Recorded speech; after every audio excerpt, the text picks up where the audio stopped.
বারংবার ব্যর্থ হবার পরও সুযোগ পাচ্ছেন আফিফ হোসেন ধ্রুবরা, অথচ প্রতিভার জানান দিয়েও উপেক্ষিত থেকে যাচ্ছেন সাব্বির রহমান, নাসুম আহমেদের মতো তারকারা। বোর্ডে একের পর এক পরিবর্তন আসলেও পরিবর্তন আসে না দল নির্বাচনে। গড়পড়তাভাবেই সুযোগ মেলে জাতীয় দলে।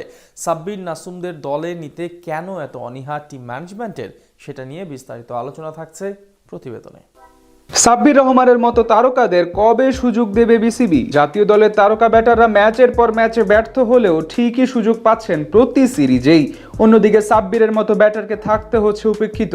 প্রতিবারই সাব্বিরকে দলে দেখতে পাওয়ার স্বপ্ন বুকে বেঁধে থাকে তার ভক্ত সমর্থকরা, আর প্রতিবারই তাদের সেই স্বপ্ন চুরমার করে ফেলে জাতীয় দলের নির্বাচকরা। তবে কি সাব্বিরের দিন ফুরিয়েই গেছে? ক্যারিয়ারের রীতিতে কি তবে দেখেই ফেলেছেন টাইগার এই hard hitter batter?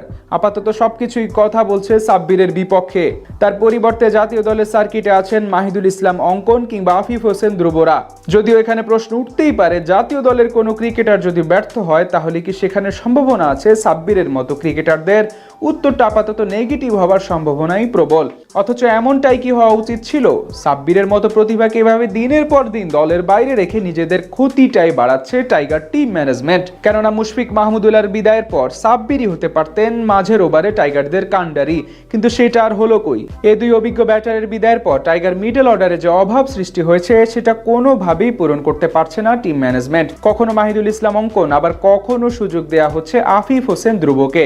Nurul Hasan সোহানও খেলেছেন কিছু ম্যাচে, তবে কোনো কিছুতেই কুল কিনারা করতে পারেনি টিম ম্যানেজমেন্ট। সবকিছুতেই ধরা দিয়েছে ব্যর্থতা। তারপরও সাব্বির রহমানের মতো পরীক্ষিত ব্যাটারদের দ্বারস্থ হয়নি বিসিবি। উপেক্ষিত থেকেই দিন পার করতে হয়েছে এই হার্ড হিটার ব্যাটারকে। নাসুম আহমেদও নিজেকে কিছুটা অভাগা ভাবতেই পারেন। জাতীয় দলের জার্সি গায়ে একের পর এক দুর্দান্ত সাফল্য কিংবা ফ্র্যাঞ্চাইজি ক্রিকেটের মঞ্চেও নাসুম নিজের জাদু দেখিয়েছেন বহুবার। তবে তারপরও সুযোগ পান না জাতীয় দলে। গেল বছর ক্যারিবিয়ানদের বিপক্ষে সিরিজে বল হাতে নাসুমের ঘূর্ণির কাছে কোণঠাসা হতে হয়েছে ব্যাটারদের। অথচ দারুণ বোলিং সত্ত্বেও পরের সিরিজেই তাকে রাখা হয় স্কোয়াডের বাইরে। এবার আবারও নিউজিল্যান্ডের বিপক্ষে মাঠে নামার আগে নাসুমকে বাদ দিয়ে স্কোয়াড সাজিয়েছে টাইগাররা। অর্থাৎ ভালো পারফর্ম করেও তাকেও থাকতে হচ্ছে একাদশের বাইরে। এখন প্রশ্ন হচ্ছে, কেন নির্দিষ্ট একটা দল নিয়ে কেন এত পরিকল্পনা সাজাচ্ছে নির্বাচকরা? মূলত আগামী বিশ্বকাপকে কেন্দ্র করেই এত আয়োজন টাইগারদের।